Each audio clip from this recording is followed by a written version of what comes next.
Work and learn. Meet Light Meet Max. සක්‍රිය කර ගැනීමට MySLT app එකට log වෙන්න. Work and learn. Meet Light Meet Max. සක්‍රිය කර ගැනීමට MySLT app එකට log වෙන්න. Lifebuoy shampoo ලෙද කිරි ප්‍රෝටීන් සහ මල්ටිවිටමින් හිස කෙස් මුල සිට පෝෂණය කර ශක්තිමත් කරයි.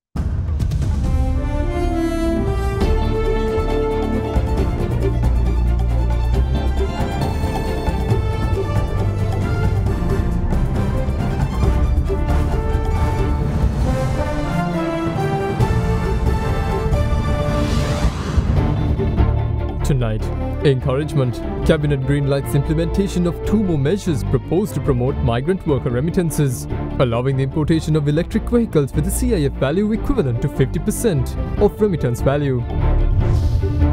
Consequences. 9 suspects involved in controversial incident at Yala National Park released on bail by the Tissa Maharama magistrate. High-level meeting. US Deputy Assistant Secretary of Treasury for Asia Robert Caproth meets the President, discusses Sri Lanka's plans to implement economic reforms in line with negotiated IMF agreement. New reforms. Minister of Justice Dr. Vijayadas Rajapaksa requests the Speaker of Parliament to appoint a Parliament Select Committee to amend the electoral system. All this and much more coming up tonight on First at 9, this Wednesday the 26th of October 2022. From AdaDerana, this is AdaDerana First at 9. Live from Studio 24 in Colombo. A very good evening and welcome to AdaDerana 24's English News. I'm Andrew Bernard. Now in your top story for tonight, the Cabinet green-lighted the implementation of 2 more measures proposed to promote migrant worker remittances. Thereby, Sri Lanka will allow the import of 4-wheel electric vehicles with a CIF value equivalent to 50% of the value of remittances through official channels between the 1st of May this year and the 31st of December 2023. Speaking at the Cabinet media briefing today, Dr. Bandula Gunawardana went on to say that the government is confident of retaining the GSP Plus concession from the European Union as steps are being taken to achieve progress on human rights front. At the Cabinet meeting last evening, approval was given to the proposal presented by Minister of Ports, Shipping and Civil Aviation Nimal Siripala de Silva on signing a bilateral aviation agreement between Sri Lanka and Netherlands. The agreement, which will enable direct passenger flights between the 2 countries, is expected to develop tourism, education, trade, investment and cultural relations between Sri Lanka and Netherlands as well. Meanwhile, in a bid to promote more migrant worker remittances into the country, the Cabinet green-lighted the implementation of more measures yesterday. One such measure is allowing a Sri Lankan migrant worker to import 4-wheel electric vehicles with a CIF value equivalent to 50% of the value of remittances to Sri Lanka through official channels between the 1st of May 2022 and 31st of December 2023. In addition, allowing the importation of motorcycles with a CIF value equivalent to 50% of the value of remittances via official channels until the 30th of April 2023 or up to the date the application is submitted was also green-lighted by the Cabinet. On the 31st of August, the Ministry of Labour and Foreign Employment issued a circular to allow migrant workers to import electric vehicles, and according to that, a migrant worker who has remitted over $3,000 was entitled to import an electric motorcycle over $25,000 or less. Those who have remitted over $20,000 were to be allowed to import an electric car priced half of the amount transmitted to Sri Lanka, up to a maximum of $65,000. Meanwhile, at the Cabinet media briefing today, Cabinet spokesperson Dr. Bandula Gunawardana offered an update on the government negotiations with the EU on retaining the GSP Plus scheme. ජාත්‍යන්තර මට්ටමින් විදේශ කටයුතු අමාත්‍යාංශයේ විශේෂයෙන් වෙළඳ අමාත්‍යාංශයේ වාණිජ්‍ය දෙපාර්තමේන්තුව අදාළ බලධාරී ආයතන විසින් ඒ GSP Plus සහනය ලබා ගැනීම සඳහා සාකච්ඡා කරගෙන යන වේ නතර නොවි පවත්වාගෙන යාම සඳහා එතෙන්දී ලංකා ආණ්ඩුව විසින් බොහෝ මානව අයිතිවාසිකම් පැත්තෙන් දියුණුවක් ඇතිකිරීම සඳහා අවශ්‍ය ක්‍රියාමාර්ග ගනිමින් පවතිනවා. ඒ නිසා අපිට විශ්වාසයක් තිබෙනවා දිගටම GSP Plus සහනය ලබා ගන්නට පුළුවන් වේවි කියලා. මේ වෙන අමතම රටේ තියෙන ඖෂධ හිඟේ මාධ්‍ය වාර්තා කරනවා. ඇයි මේවට මේ කැබිනට් තියෙනලින්ගේ මේ සාකච්ඡා වෙන්නේ නැත්තේ මේ ගැන? ඖෂධ හිඟිය පිළිබඳ ඊයේ දිනේදීත් ඒ කළමනාකරණය පිළිබඳ විදේශ ඉන්දියානු ණය යෝජනා ක්‍රමයේ යටතේ ජනාධිපතිතුමා විශේෂ අවසරයක් සෞඛ්‍ය අමාත්‍යතුමාට ලබා දුන්නා. ඒ සඳහා කඩිනම් ක්‍රියාමාර්ග වලින් ඖෂධ ගෙන්න ගන්න කියලා හිඟේ තියෙනවට. අත්‍යවශ්‍ය ආහාර බෙහෙත් අනිකුත් ද්‍රව්‍ය සැපීම සඳහා ඊයේ දිනේදී කැබිනට් මණ්ඩලයේ විශේෂ සැපියුම් කළමනාකරණය සඳහා හිඟයකින් තොරව සැපියුම් දාමයේ පවත්වාගෙන යාම සඳහා ප්‍රධාන අමාත්‍යාංශ ලේකම්වරුන්ගේ යුත් විශේෂ කමිටුවකුත් කැබිනට් මණ්ඩලයේ පත් කළා. The Minister of Power and Energy, Kanchana Vijayasekara, says the decision to revise tariff rates on rooftop solar system will be applied only to new systems and that there will be no change for rates for already signed power purchasing agreements and systems in use. Yesterday, the Cabinet granted approval to revise rooftop solar system tariff rates to encourage the use of rooftop solar and to absorb more power to the national grid.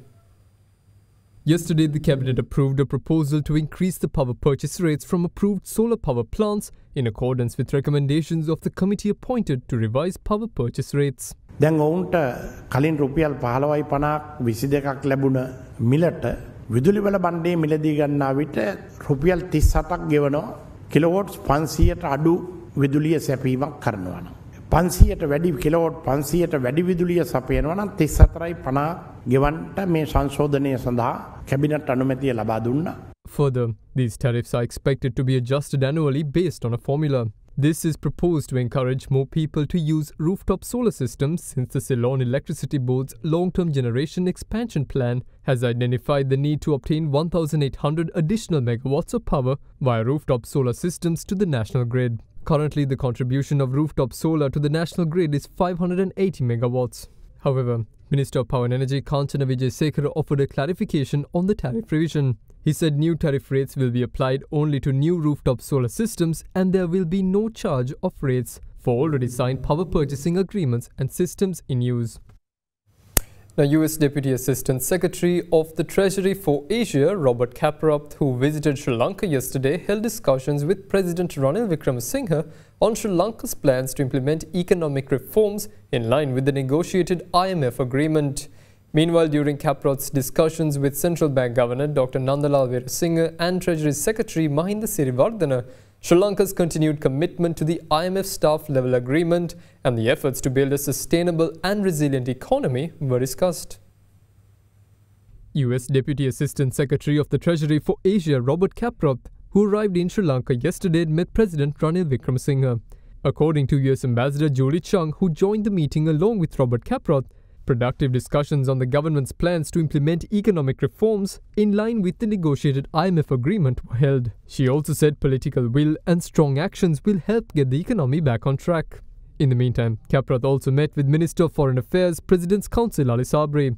Both parties have discussed on economic reforms that promote accountability and meet the needs of all Sri Lankans are key to economic recovery. Further, discussions also focused on ways to continue long-standing partnership between Sri Lanka and the United States. In the meantime, Kaprath and US Ambassador to Sri Lanka Julie Chung met Governor of the Central Bank Dr. Nandalal Veerasinghe and Treasury Secretary Mahinda Sirivardana. Sri Lanka's continued commitment to the IMF staff-level agreements and efforts to build a sustainable, resilient economy that is better equipped to withstand financial crises were discussed during the meeting. The US Deputy Assistant Secretary of the Treasury for Asia, Robert Kaprath, also held his final meeting in Sri Lanka with the American Chamber, where US business perspectives on Sri Lanka's investment climate and ways to help the country to achieve economic stabilization and recovery to a stronger, more resilient economy were discussed. Now, the 9 suspects involved in the controversial incident at the Yala National Park surrendered to officials of the Yala National Park along with 7 of their vehicles today. The suspects were later produced before the Tissa Maharama Magistrates Court earlier today. The magistrate ordered for the release of the suspect on surety bail of 500,000 rupees each. A group of people who had posted a string of videos on social media recently after behaving in an unacceptable manner within the Yala National Park sparked public uproar in recent days. Soon after the incident, Minister of Wildlife and Forest Resources Conservation Mahinda Amaravera ordered the Director General of the Department of Wildlife Conservation Chandana Surya Bandara and the Secretary of the Ministry of Wildlife and Forest Resources Conservation Chandra Hera to take necessary legal measures against the individuals. Following this, a special meeting was convened with the participation of the DG of the Department of Wildlife and the Secretary to the Ministry of Wildlife and Forest Resources Conservation.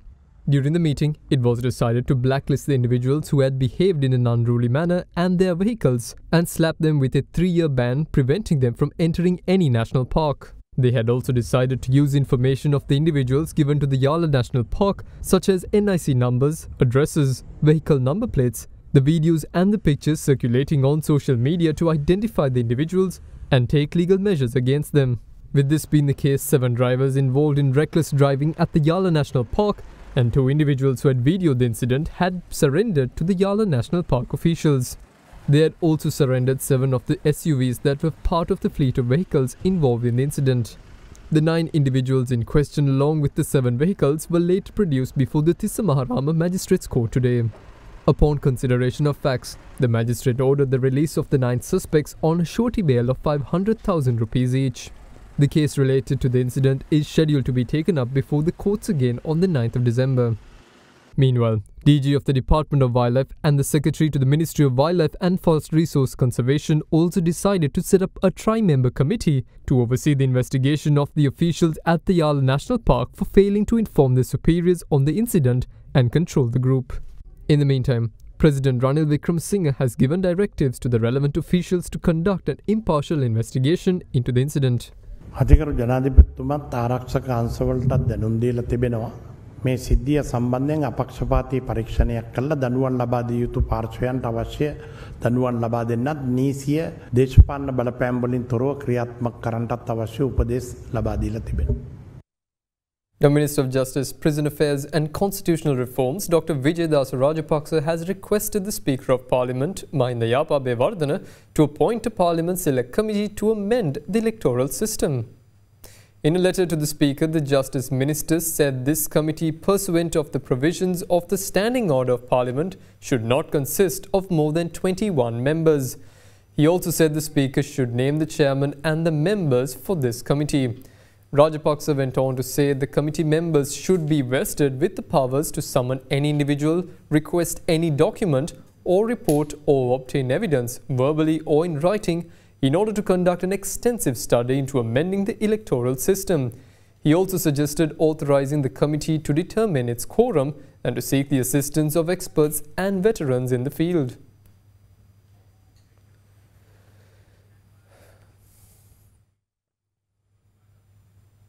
And we'll be back with more news after this short break. Stay with us.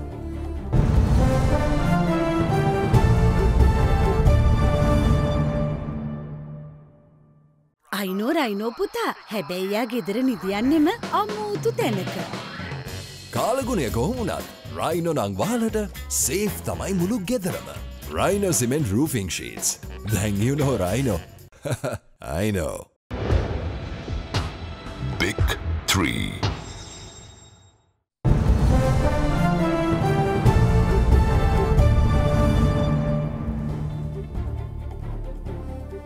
Welcome back. Now, the Public Utilities Commission says a 25% social security tax will be added to the electricity tariff, which effect from the 1st of October. As per the Social Security Contribution Levy Act, electricity supply will be by the Ceylon Electricity Board is subject to Social Security Contribution Tax. The PUCSL Chairman Janaka Ratnayaka said they requested the Ministry of Finance to exempt electricity consumption from this tax since electricity tariffs were revised recently. However, the Ministry of Finance has informed the PUCSL that according to the relevant act, the electricity supply of the Ceylon Electricity Board is subject to this tax, and accordingly the CEB will take steps to tax on the purchase of electricity from all parties who purchase electricity from them from the 1st of October 2022.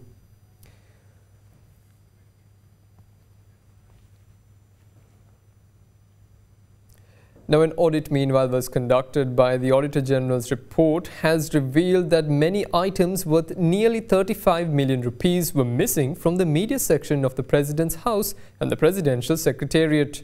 The report also stated that no investigation had been done regarding any of the missing goods until the date of the audit. An audit report carried out regarding the items belonging to the media section of the Presidential Secretariat and Presidential Residence has revealed that many items within both the premises are unaccounted for. The audit report revealed that from 2015 January to 2020, out of the 52 desktop computers worth 10.38 million rupees, 4 computers were returned and 2 of them were unusable again.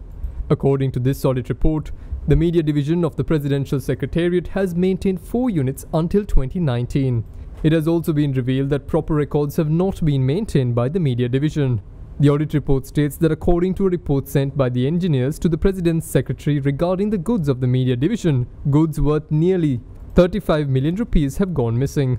From 2015 to January 2020, 14 mobile phones and 3 iPads were returned to the office out of 45 mobile iPhones and iPads worth 3.47 million rupees. In addition, the report also states that 12 items belonging to the presidential house in Kataragama and 2 televisions were reported missing from the Anuradhapura presidential house. It is also stated in the report that no investigation has been carried out until the audit date. Now, the Ministry of Power and Energy announced that a vessel carrying 60,000 metric tons of coal reached Sri Lanka last evening, and the unloading of this coal shipment will commence today. This coal shipment was imported from the previously contracted company. According to the Power and Energy Ministry, 5 more shipments of coal are expected to arrive in Sri Lanka soon. Meanwhile, the Fundamentals Rights petition filed by Venerable Omalpe Sobhitathera challenging the decision to award the coal tender for Lakvijaya power plant to a Dubai-based company has been withdrawn. The Attorney General representing Venerable Sobhitathera has told the court that proceedings with the FR petition is not needed as the Sri Lankan government has already cancelled the coal tender in question.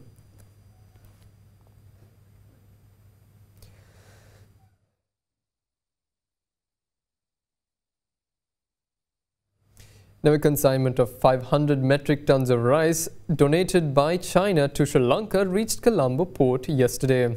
According to the Chinese embassy in Colombo, it will be distributed to needy students in Sri Lanka soon. The embassy also said another 500 metric tons of rice donation is scheduled to arrive in the island next week, bringing the total amount of rice donations from China to 6,000 metric tons.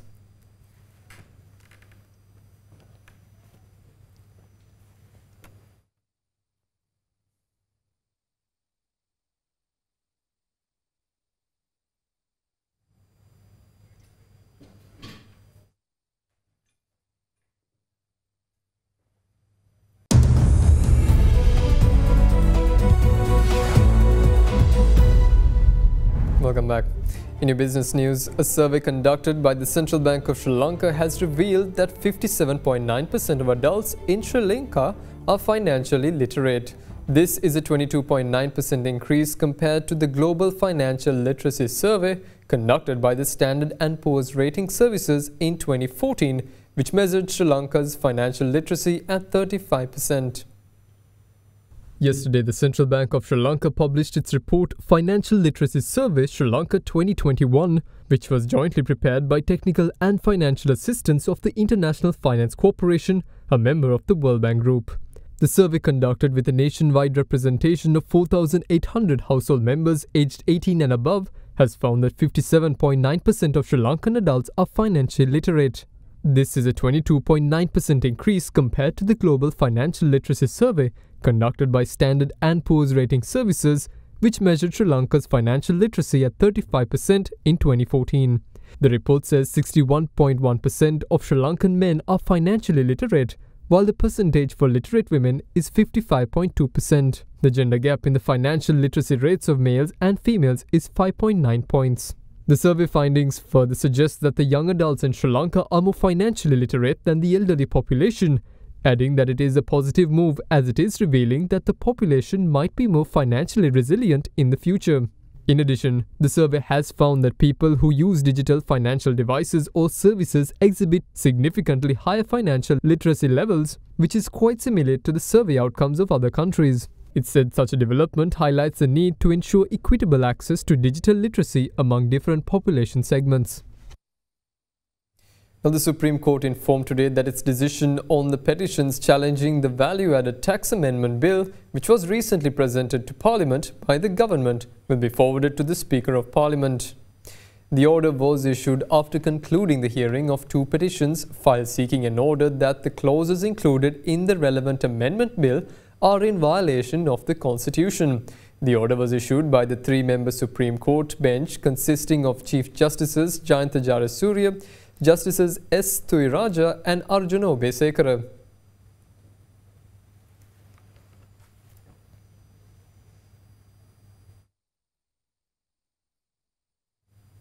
The Sri Lankan shares closed high today, lifted by strong gains in industrial and consumer staples.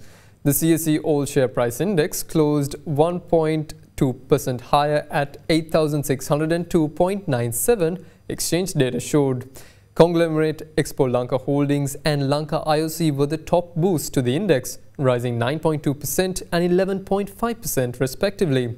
Trading volume on the CSE All Share Index fell to 56.2 million shares from 69.2 million shares in the previous session. The market's turnover was 1.25 billion Sri Lankan rupees. Foreign investors were net buyers in the equity market, purchasing 101.7 million rupees of shares, while domestic investors were net sellers, offloading stocks worth 1.24 billion rupees.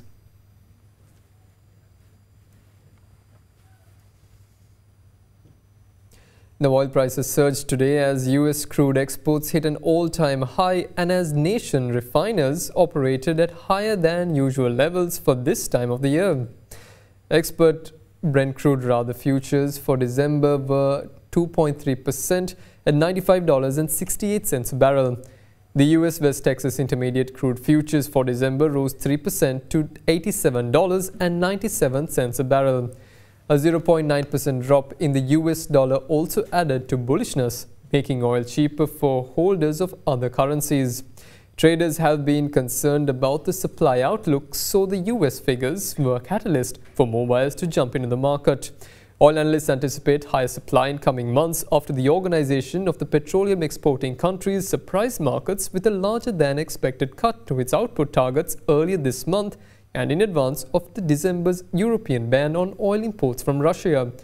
US crude stocks rose 2.6 million barrels more than anticipated, but that was lower than Tuesday's data from the American Petroleum Institute, which showed a 4.5 million barrel rise in US inventories.